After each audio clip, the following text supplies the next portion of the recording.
Les techniques d'intensification. Tu en as sans doute déjà entendu parler, mais sans savoir à quoi ça correspond. La réponse est simple, ça permet d'augmenter l'intensité d'une séance. Et comme tu le sais, en musculation, avec un même programme, on ne peut pas progresser éternellement. Les techniques d'intensification vont donc être utiles afin de développer tes muscles pour les rendre encore plus énormes. Je le sais, tu le sais, et c'est le jeu.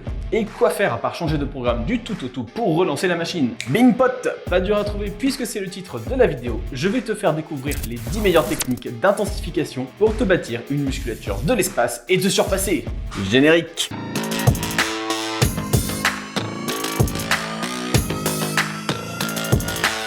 Salut Sparta! Je tenais d'abord à te dire que je déconseille aux débutants de s'essayer aux techniques d'intensification. Mais toi qui regardes cette vidéo, t'es ici parce que t'as un niveau plutôt bon, tu maîtrises les mouvements et les sensations de ton corps lors de tes entraînements, mais tu n'arrives plus à évoluer. Mis à part le fait que l'on a forcément tous une limite naturelle, que ce soit en volume ou en force, il arrive qu'on a du mal à l'atteindre, voire même énormément de mal. Ayant testé les différentes techniques que je vais te présenter, je te dirai celles qui ont bien marché et celles qui m'ont posé problème. Alors les techniques d'intensification, comme je t'ai dit, vont être vraiment utiles pour améliorer la prise de muscle, la force, l'endurance, et en veux-tu, en voilà, bref, c'est un peu une sorte d'outil miracle en cas de stagnation. Je vais t'en présenter 10 aujourd'hui de celles qui est selon les études et mon expérience de la moins efficace à la plus efficace. Allez, on commence tout de suite avec la première technique, la pré-fatigue. Alors la pré-fatigue c'est quoi? Je te résume, mais dans les grosses lignes, la pré-fatigue c'est de venir fatiguer ton muscle à l'aide d'exercices d'isolation à faible intensité, avant de passer à du polyarticulaire ciblé et avec des charges plus importantes. Un exemple sera sans doute plus parlant. Admettons que tu veux travailler tes quadriceps. Tu vas faire une série de leg extensions avant de faire tes squats. De cette façon, la théorie veut que tes quadriceps seront davantage sollicités lors du squat. On a donc plusieurs aspects positifs à cette méthode, comme une augmentation de l'activation musculaire du muscle préfatigué, qui peut être aussi utilisé pour rattraper un retard par exemple. Ou encore, on a une accentuation de la congestion sur le dit muscle. Cette méthode peut être utile si tu as du mal à recruter certains muscles sur des exos polyarticulaires, mais avant de l'essayer, commence peut-être par corriger ton mouvement. C'est bien trop souvent de là que vient le problème. Pratiquer la pré-fatigue va diminuer tes performances. En fonction de comment tu es pré-fatigué, tu peux diminuer de un peu, voire de beaucoup tes performances. Et qui dit perf diminué, dit risque de blessure. Il est donc important de bien maîtriser la technique de la pré-fatigue et de l'adapter à ton niveau de forme et à tes objectifs. Car à part si tu ne sens pas bien un muscle malgré une exécution optimale, la pré-fatigue ne sert tout bonnement à rien. Je l'avais testé à mes débuts et à part pour me rendre compte que je faisais mes mouvements comme un sauvageon, cette technique ne m'a rien apporté du tout.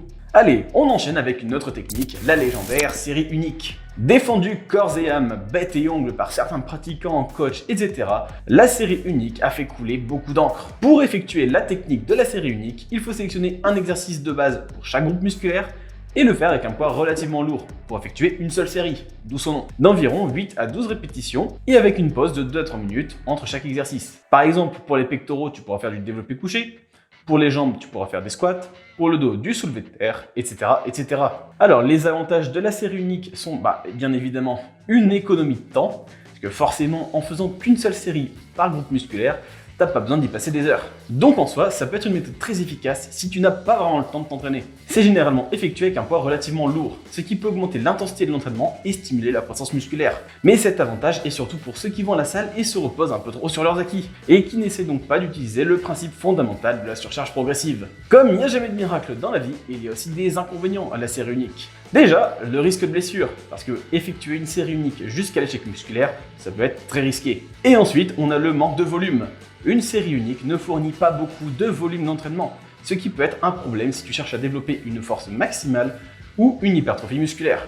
Donc si ton objectif c'est vraiment de prendre du volume musculaire, cette technique n'est clairement pas optimale. En plus, il va être très important de bien t'échauffer avant de faire ta fameuse série unique. Donc au final, entre l'échauffement que tu vas mettre en place, ou alors le fait de faire une séance classique en montant tranquillement tes poids, jusqu'à ton 80% RM, admettons, je ne trouve pas que le gain de temps soit vraiment incroyable. Donc teste-la si tu veux, mais c'est clairement pas un truc optimisé, autre que pour prendre en force sur des mouvements très spécifiques. Je l'ai appliqué personnellement pour gratter quelques kilos sur mon bench par exemple, mais en dehors de ça, j'y vois vraiment peu d'intérêt.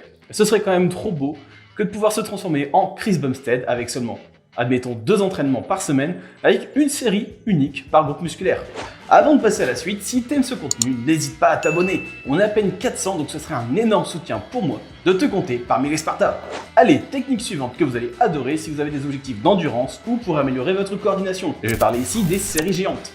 Donc la série géante en musculation, ça consiste à enchaîner plusieurs exercices sur un même groupe musculaire avec peu ou pas de temps de repos entre chaque exercice, afin de créer une stimulation musculaire intense. Par exemple, pour les biceps, on peut enchaîner 10 répétitions de curl avec haltère, 10 répétitions de curl avec la barre Z, 10 répétitions de curl en marteau, 10 répétitions de curl incliné avec haltère, et ensuite, tu effectues chaque exercice à la suite, sans prendre de pause entre les deux, et jusqu'à ce que tu aies terminé la dernière répétition du dernier exercice. Et une fois que tu as terminé ta série géante, tu peux prendre une pause de 2 à 3 minutes avant de recommencer la série, ou de passer à un autre groupe musculaire. Un avantage que tu vas trouver tout de suite, c'est le fait que ça va te permettre d'avoir un grand nombre de répétitions sur un muscle ciblé. Et donc ça va également augmenter son afflux sanguin vers ce muscle, c'est-à-dire sa congestion. Et les charges étant par contre à adapter, elles restent plutôt légères et permettent donc de travailler majoritairement la coordination et l'endurance, mais pour plusieurs exercices d'un même muscle. Dans le même style, on a les séries de 100 que j'avais aussi utilisées. Ça s'appelle aussi la méthode Centurion et il faut donc essayer de faire 100 répétitions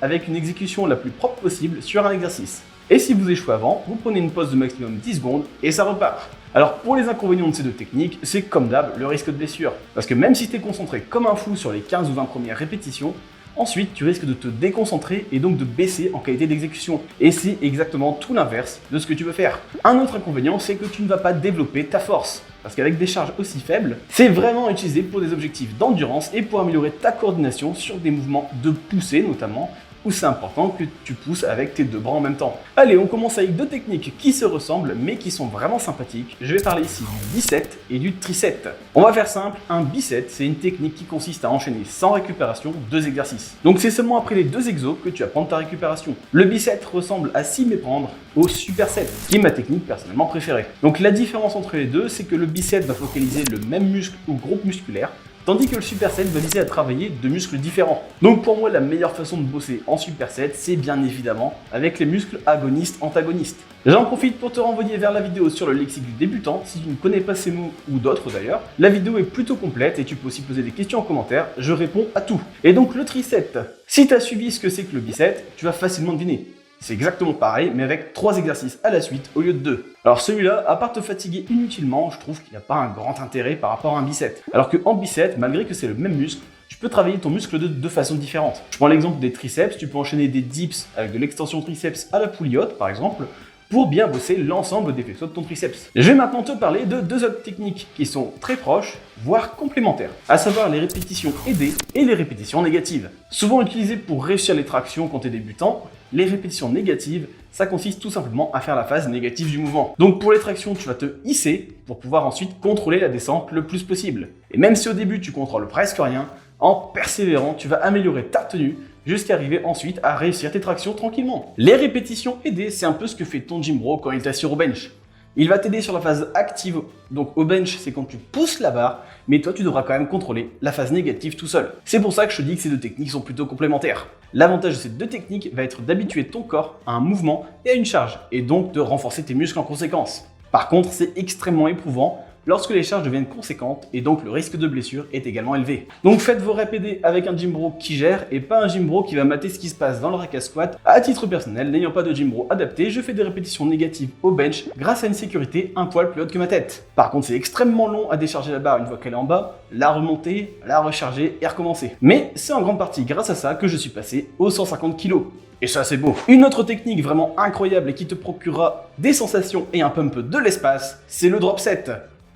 Donc le drop set, c'est une technique d'entraînement où tu vas enchaîner plusieurs séries consécutives d'un même exercice avec des poids différents et en réduisant progressivement la charge. Autrement dit, si on prend l'exemple à nouveau du bench, tu vas faire une série jusqu'à l'échec avec, admettons, 100 kg, tu vas diminuer le poids de 20% et tu vas aller jusqu'à l'échec avec les 80 kg. Le tout avec pour seul temps de récupération, le temps de changer les poids. Une fois à l'échec à nouveau avec ces 80 kg, tu vas redescendre encore les poids de 20%, et ainsi de suite, jusqu'à ce que tu ne peux plus faire la moindre répétition, même avec la barre à vide. L'avantage, c'est que la méthode du drop set peut être utilisée sur n'importe quel exercice de musculation, qu'il s'agisse de développé couché, de curl biceps, de squat ou n'importe quoi. L'objectif, c'est d'augmenter l'intensité de l'entraînement et de solliciter davantage les fibres musculaires. Et en réduisant progressivement la charge et en continuant d'aller jusqu'à l'échec, tu vas aller jusqu'au vrai échec musculaire. Et ça va te renforcer non seulement physiquement, mais également mentalement. Parce que c'est extrêmement éprouvant Mais comme dit l'adage, le pump en vaut la chandelle. Franchement, teste et tu vas kiffer la sensation. C'est garanti satisfait ou remboursé par Lambda to Sparta. Par contre, fais gaffe à pas abuser des bonnes choses. Une intensité pareille, ça va te demander beaucoup plus de récupération qu'un entraînement classique. Maintenant, dis-moi, quelle technique tu utilises ou laquelle tu préfères? Comme je t'ai dit juste avant, moi je suis un fanatique des supersets de muscles agonistes-antagonistes et je fais fréquemment des drop sets. Mais j'utilise aussi beaucoup les répétitions négatives pour essayer de gagner en force. Donc si t'as un pote qui stagne ou qui connaît pas bien les techniques d'intensification, n'hésite pas à lui partager, qu'il soit lui aussi dans notre sublime famille de Spartiates. Allez, à la semaine prochaine!